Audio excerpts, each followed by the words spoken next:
Hello everyone, कैसे हो आप सब। तो ये है 10 अक्टूबर की वीडियो और इस दिन है करवा चौथ। तो आप सबको हैप्पी करवा चौथ, सबको ढेरों शुभकामनाएं। मैं यहाँ पर पोछा लगा रही हूँ और पोछा तो ये है लेकिन ये ना छोटा है, तो मैं कैंची की मदद से इसको कट करूँगी ताकि ये और बड़ा हो जाए, क्योंकि ये वाइपर्स पर आ नहीं रहा था। सॉरी, वाइपर्स बोल रही हूँ, वाइपर पर आ नहीं रहा था। तो घर भी साफ़ सुथरा हो, बहुत अच्छा लगता है, सुकून मिलता है। तो रात के टाइम क्या हुआ, रात ना मैंने चूरी बना कर रखी थी गुड़ वाली। वैसे मैं सुबह सुबह मैं नहीं खा पाती हूँ, मुझसे कुछ भी नहीं खाया जाता है। पानी की भी अगर मैं बोलूँ ना कि मैं सुबह पानी बहुत सारा पी सकती हूँ, लेकिन मैं एक घूंट से ज़्यादा पानी नहीं पी सकती हूँ। तो सुबह मैंने रात के टाइम 3 बजे का जो अलार्म था वो लगवा लिया था। तो 12 साढ़े 12 में सोई, क्योंकि ईशु तब सोई थी तो तभी सोना होता है। तो वो बीच बीच में उठती रहती है, तो फिर मैं भी उठ जाती हूँ। 3 बजे उठी तो मुझे लगा कि अभी तो बहुत जल्दी है। इन्होंने भी बोला कि हाँ सो जाओ। मैंने कहा ठीक है, 4 साढ़े 4 का जो अलार्म है आप लगा दो। जब ये भी थके हुए होते हैं तो ये 4 बजे अलार्म चला होगा, इन्होंने मुझे बोला होगा और मैं नींद में होंगी। मैंने कह दिया कि ठीक है उठती हूँ, लेकिन मैं भाई नहीं उठ पाई। तो सुबह के 5 बजने में 10 मिनट ही रह गए थे, तो मैं बहुत लेट हो गई थी। खाना तो क्या, मैं एक पानी की घूंट तक नहीं पी पाई। बस फिर उठी, ब्रश किया और फिर आकर लेटी। मुझे लगा चलो इस टाइम पर मैं नहा भी लेती हूँ। नहाने के बाद फिर कहीं जाकर मैंने जो है वो मैं सो गई। तो ऐसा हुआ मेरे साथ, मेरी चूरी, मेरा सब खाना पीना ऐसे ही रह गया, मैं नहीं खा पाई। मैं नहीं खा पाती हूँ, लेकिन इस बार मुझे था कि ईशु जैसे, ईशु को देखना है, एनर्जी चाहिए, फीड करती रहती है वो, मुझे कमज़ोरी ना फील हो, तो मैं कुछ ना कुछ खा लूँगी। बट चलो कोई ना।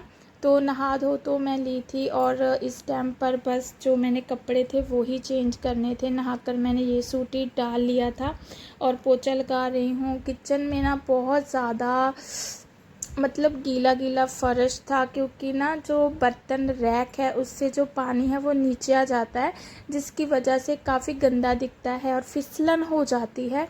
तो उसको अच्छे से साफ़ करूँगी। मैंने पानी में ही जो शैम्पू है वो डाल कर रखा हुआ है, उससे बहुत अच्छी तरह से ना फर्श एकदम नीट एंड क्लीन हो जाते हैं। तो इस तरह से बस फिर मुझे इस दिन था कि यार ईशु मुझे ज़्यादा परेशान ना करे, लेकिन ऐसा नहीं हुआ। उसने बिल्कुल भी मुझे परेशान नहीं किया। उसका खाना पीना मैंने कर दिया है और वो खेलती रही बच्चों के साथ, मुझे बिल्कुल भी तंग नहीं किया उसने। मैं सोच रही थी कि पूरा दिन वो मुझे परेशान कर देगी। बच्चा ना पता नहीं क्यों कभी कभी होता है ना, जिस दिन रेस्ट करनी होती है उस दिन बच्चा भी परेशान करता है। बट ये तो कमाल हो गया। अब मैं बाहर जाऊंगी। बाहर वाला जो फर्श है वो काफ़ी गंदा है और जो बरामदे का ना जो फ़ैन है उसका सेल डाउन हो गया है, जिसकी वजह से फ़ैन नहीं चल रहा था। फिर उस भैया को बुलाया और ये सही करवाया। पोछा भी काफ़ी टाइम ले लेता है, बिना फ़ैन के पोछा नहीं सूखता है। बाहर बहुत ज़्यादा गंदा फर्श था, क्योंकि धूल मिट्टी आती रहती है और इस तरह से रोड चलता रहता है। मुझे था कि मैं इसको वॉश करूँगी। अगर मैं वॉश करती तो फिर पानी बाहर गली में जाता और टाइल्स पहले ही ख़राब हो चुकी हैं तो और दब जाती, क्योंकि ट्रैक्टर ट्रॉली आती रहती है, क्योंकि काम चल रहा है ना हमारे यहाँ किसी के घर में। तो इसलिए फिर मुझे लगा चलो पोछा लगा देती हूँ, एक बार ऐसे हो जाकर साफ़ हो गया है फ़र्श, तो इसलिए। लेकिन इतनी ज़्यादा डस्ट थी। अभी मैंने बहुत सारा काम और भी करना है, देखूँगी। मेरी फ्रिज बहुत ज़्यादा सफाई मांग रही है मुझसे कि मुझे साफ़ कर दो और उसको भी साफ़ करना है। किचन का भी बहुत सारा काम है जो मुझे करना है, वो भी करूँगी, देखूँगी। तो इस तरह से तो यहाँ पर बस जो पोछा है मैंने लगा दिया है। जहाँ जहाँ मुझे धूल मिट्टी दिख रही है वहाँ वहाँ मैं फिर से लगा दूँगी। और पानी पैप के बिना ना बाहर का बरामदा अच्छे से नहीं वॉश होता है, पोछा अंदर चल जाता है। लेकिन जहाँ पर ज़्यादा डस्ट आती है ना वहाँ पर पोछा नहीं काम करता। लेकिन एक मन की तसल्ली के लिए मैंने लगा दिया कि ठीक है, मैंने ये पोछा लगाया और फिर मैं जो पानी बचा हुआ था वो मैं बाहर गेट पे मार कर आऊँगी पानी को, ताकि जो भी मिट्टी है बाल्टी में वो बाहर चली जाए। अंदर जाना है, कपड़े चेंज करने हैं, किचन का काम भी मुझे करना था। मैं सोच रही थी कि मैं आटा वगैरह सब लगाकर फ्रिज में रख दूँ, ताकि शाम के टाइम सीधा मैं सब्ज़ी कट करूँ और आटा लगा हुआ होगा, क्योंकि फिर टेंशन होती है ना, आटा लगाना है, काम 2 मिनट का लेकिन टेंशन बहुत बड़ी होती है। यहाँ पर बच्चों ने नहाना था, वो मुझे बोल रहे थे कि मम्मा अब हम नहाने के लिए जाते हैं, क्योंकि ईशू को भी देखना होता है। ईशू नहा धो चुकी है, इसका सारा कुछ हो गया है चेंज वगैरह, तो बस फिर बच्चे भी नहा धो लेंगे। खाना पीना इनका हो चुका है, क्योंकि बच्चों को तो भूख लगती है और मेरी बच्चों की छुट्टियां हैं, तो ये घर पर ही थे। और उसके बाद फिर मैंने कपड़े चेंज किए, और ये ना मेरी नेल पॉलिश थी जो मैंने लगाई, और जब मैंने देखा ये तो मेरे सूट के फ्लावर से मैच हो रही थी, जो कि मैंने पहले की मैंने मंगवा कर रखी हुई थी। क्योंकि मैं मार्केट ज़्यादा नहीं जा पाती हूँ, तो मैं कभी कभी ऑनलाइन ही कुछ ना कुछ चीज़ें ले लेती हूँ, तो ये मैच हो गई थी। और ये मेरा सूट जो कि मुझे इतना अच्छा फील करवा रहा था, मेरे ना फेस पर मेहंदी लग गई थी और वही मैं चेक कर रही थी। इसका गला मुझे बहुत प्यारा लगा, बहुत प्यारा लगा। ये रेयॉन का फ्लावर प्रिंटेड वाला सूट है, और मैंने पहले ही सोच लिया था कि मैं कोई भी वर्क वाला हैवी सूट नहीं पहनूंगी, क्योंकि ईशू को देखना है, ये फीड करती रहती है और इसको कभी उठाना पड़ता है गोदी में, और मुझे भारी ना लगे। लेकिन इसमें मेरी बॉडी आरामदायक फ़ील कर रही थी, मैं काम भी आराम से कर लूँगी। और ये ना शॉर्ट फ्रॉक है, और ये भी मैंने कोई अभी नहीं मंगवाया, ये मेरे पास रखा हुआ था, मैंने पहना नहीं था। एक दिन मैं वॉश करती करती रुक गई, तो मैंने बस इसका जो दुपट्टा है खाली वही वॉश किया, ये मैंने नहीं किया। फिर मैं किचन में आ गई। किचन में मुझे लगाना था आटा, जैसा कि मैंने बताया किचन मेरी पूरी साफ़ है, जो कि मैंने नहीं, मेरी बेटी ने की है। वो जब उसका मन करता है वो कर लेती है, उसको पता होता है कि चलो मैं ये कर देती हूँ। खाना पीना, पोछा, सब्जी, आटा, रोटी, ये सब मेरी ड्यूटी है, कपड़े वॉश करना सब। तो बस यहाँ पर जो आटा है वो लगाऊंगी।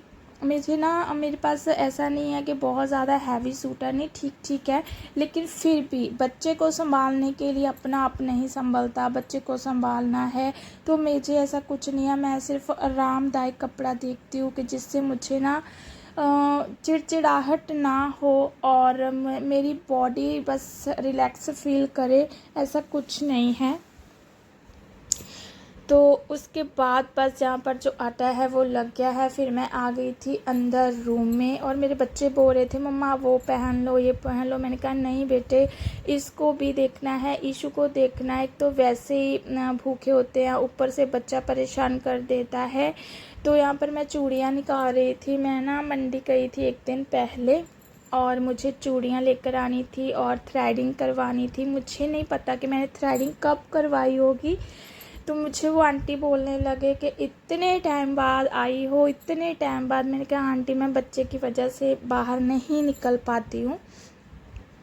तो चूड़ियाँ मुझे वेलवेट की मिली, क्योंकि मैंने सोचा था कि मैं वेलवेट की लूँगी, ये हल्की रहेगी और हैवी नहीं लगती है और ज़्यादा शोर भी नहीं मचाती है, क्योंकि ईशू सो जाती है दिन में, तो फिर बहुत ज़्यादा बच्चे के कान ऐसे होते हैं ना, ज़रा सी आवाज़ उसके कानों में गई और बस वही उठ जाती है। और ये बिल्कुल लाइट वेट हल्की, और 20-30 रुपये दर्जन दी थी।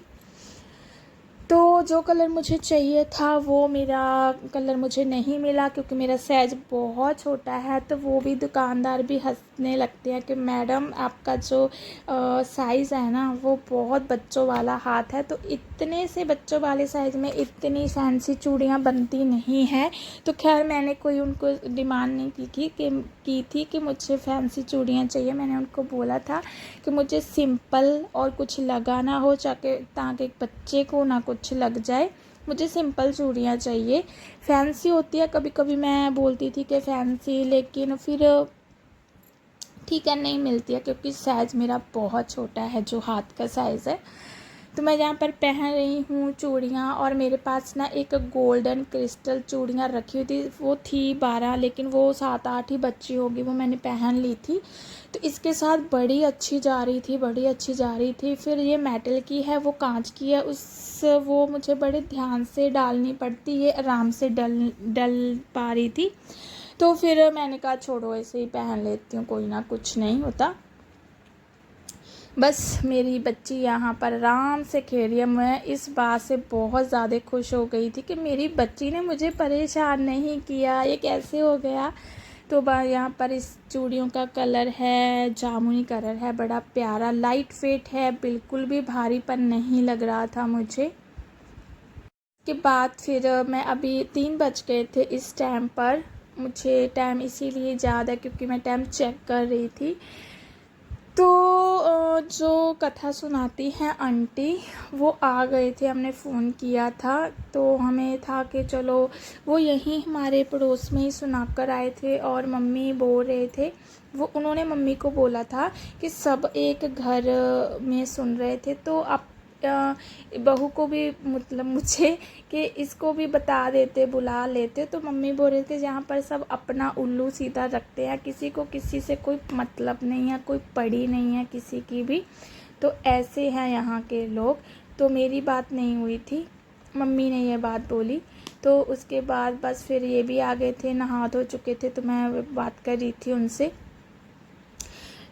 फिर ये मेरे कपड़े, बच्चे बोल रहे थे ये पहन लो, वो पहन लो, होता है बच्चों को, लेकिन मैंने कहा नहीं बेटा, मुझे यही पहनना है बस। तो इसका कलर पता नहीं कैमरे में कैसा आ रहा है, ये कलर डिफरेंट है पूरा, कोई मैंने फ़िल्टर कुछ नहीं लगाया हुआ है। और ये मेरे सूट जो कि पहले के स्टिच होकर ये रखे हुए हैं, क्योंकि गर्मियों में पहने नहीं जाते हैं, इतनी गर्मी, तब तो बस अपने जो पतले बिल्कुल ऐसे होते हैं ना, वही अच्छे लगते हैं। तो ये मेरे सूट, ये मेरी मासी, मेरी रानी मासी है, उन्होंने भेजा था, जो लास्ट दिवाली गई थी, मैं इनके लिए टावल था, मेरा सूट था, बच्चों के लिए मठियाइयाँ थी, शगुन था, वो आए, उनकी बेटी आई थी, तो ये मैंने मासी जी स्टिच करवा लिया था उसके बाद। लेकिन गर्मियों की वजह से मैंने नहीं पहना, क्योंकि कोई भी हमें कुछ भी देता है ना, तो उनका मन होता है कि पहनेंगे कि नहीं, मैंने स्टिच करवा कर रखा हुआ है। तो ये भी मेरा एक फ़्रॉक सूट है, जो कि सूट का कपड़ा था, लेकिन मेरी बहन ने इस तरह से डिज़ाइन किए थे, ये सूट उसने स्टिच किए थे, लेकिन पूरी गर्मियों में ऐसे के ऐसे पड़े रहे। तो बस फिर मैंने कहा नहीं, मैं तो यही डालूँगी, इससे मैं अच्छे से काम करूँगी और बच्चे को भी देख लूँगी। फिर मैं आ गई थी बाहर और इनसे कुछ बात कर रही थी मैं। मक्खियाँ बहुत परेशान करती हैं, और ठंड भी हो गई है, बच्चों वाली ठंड हो गई है, मौसम काफ़ी चेंज हो गया है। काम करते हैं तो गर्मी लगती है, वरना ठीक ठाक मौसम हो गया है। यहाँ पर मुझे बाती लगानी थी, और मुझसे ना, मैं कभी ज़्यादा रुई ले ली थी तो मोटी हो जाती थी, तो वही बस आराम से देख रही थी कि मच्छियाँ बोल रही हूँ मक्खियाँ मुझे बहुत परेशान कर रही थी। कभी कभी होता है ना, और एक तो फ़ैन नहीं चल रहा था इस वजह से, वरना नहीं आती। तो फिर फ़ैन ठीक करवाना था, इन्होंने वो करवाया। सारा सामान मैंने जो था वो, मैं आंटी ने मुझसे बोल दिया था कि कोई बात नहीं, मैं दोबारा से आ जाऊंगी। मैंने कहा कि आंटी अब दोबारा आ जाए, क्योंकि मुझे आराम से तैयार होना है। तैयार तो क्या, कपड़े भी मैंने तब चेंज नहीं किए थे ये वाले, कि आप रुक कर आ जाना, ऐसा कुछ नहीं है। मैं, आप जब आओगे मैं तब कथा सुन लूँगी। मन से, अगर हमने मन से ही कुछ नहीं किया तो फिर क्या किया, है ना। तो उन्होंने बोला कोई बात नहीं, लेकिन बेटा आपके पूरी आस पड़ोस ने एक घर में कथा सुनी है, तो तुम्हें भी वो बता सकते थे ना कि मैं आने वाली हूँ। मैंने कहा कोई बात नहीं आंटी, मेरा बच्चा छोटा है तो मैं सामान उठाकर नहीं जा सकती, मैं शुरू से ही घर पर सुनती हूँ। तो मैंने फिर यही जवाब दिया। तो मैं क्या क्या बोल सकती हूँ, सबका अपना अपना सोच होती है ना, इस तरह से। तो बस फिर यहाँ पर मुझे लगा कि चलो, अब वो काफ़ी टाइम हो गया था, 5 बजने वाले थे, तो मुझे लगा अब मैं फटाफट से जो अपनी पूजा है वो कर लेती हूँ, फिर जब वो आ जाएंगे तब मैं जो कथा है सुन लूँगी। यहाँ पर बस मैंने अपना जो शादी का मेरा ये फुलकारी है, ये मैंने ओढ़ ली है। जैसा कि शुरू से सिखाया गया है वैसे वैसे करती जाती हूँ। और होता ये है, मैं जब बैठ रही थी मुझे कुछ याद आ रहा था तो वही फिर मैं वापस उठना बैठना हो जाता है। काफ़ी ज़्यादा थक गई थी मैं, काफ़ी ज़्यादा। जो फुलकारी है ये इन्होंने मुझे लाकर दी थी तब, और जो मम्मी ने ख़रीदी थी वो बिल्कुल भी सुंदर नहीं थी, बड़ी अजीब सी थी। तो फिर इन्होंने मुझे ये लाकर दी थी तब, ये मुझे बहुत अच्छी लगती थी। तो यहाँ पर सारा सामान जो भी चाहिए होता है वो सब मैं रख लूँगी, जो जो याद आ रहा था वो मैं लेकर आऊँगी किचन से। मैंने सारा सामान रख लिया था क्योंकि कभी कभी होता है ना, कुछ दिमाग से निकल जाता है। वीडियो को मैंने फ़ास्ट किया हुआ है क्योंकि वीडियो काफ़ी लंबा हो जाता है, और ये भी मुझे लगता है कि मुझे पार्ट्स में ही पब्लिश करनी पड़ेगी, यहाँ फिर बहुत ज़्यादा लंबा हो जाएगा वीडियो। इसलिए यहाँ पर बस मैं, आपको पता नहीं समझ में आएगा कि नहीं आएगा, सबका अपना अपना तरीका होता है ना। तो बस मुझे था कि मैं आराम से मन से अपना जो मत्था वगैरह है वो टेकूं, आराम से पूजा कर लूं, फिर मैं आराम से बैठ जाऊंगी। जब भी वो आएंगे तो वो मैं कथा, उनको काफ़ी टाइम, 5:30 से ऊपर टाइम हो गया था जब वो आंटी आए थे। जब इशू नहीं थी तब मैं बाहर चली जाती थी घूमने देखने, कि चलो तब तक ये बोलते थे कि टाइम स्पेंड हो जाएगा, पता नहीं चलेगा कि कब 8 बज गए। कई बहुत बार तो मैं घर पर भी चली जाया करती थी खूब गप्पे मारना, लेकिन कभी कभी मार्केट तक, तो इशू की वजह से अब मैं कहीं नहीं जा पाती हूँ। मैं बहुत थकावट, वीकनेस फील करती हूँ, तो इसलिए फिर मैं घर पर ही रहना पसंद करती हूँ कि नहीं, मुझे आराम से रहना है, घर में रहना है। फिर मुझे था कि मैं किचन का जो भी काम होगा मैं ना अंधेरा होने से पहले पहले कर दूँगी, क्योंकि चाँद तो निकल आया था, लेकिन आते आते ना, मतलब सामने पेड़ है तो पेड़ों में छुप जाता है वो, तो नहीं पता चलता है। तो फिर मुझे तो 9:30 हो गए थे। खाना तो मैंने आकर बच्चों को मैंने पहले खिला दिया था, हमने लेट खाया था। तो बस फिर ऐसे ही जो पूजा है वो मैंने कंप्लीट की थी।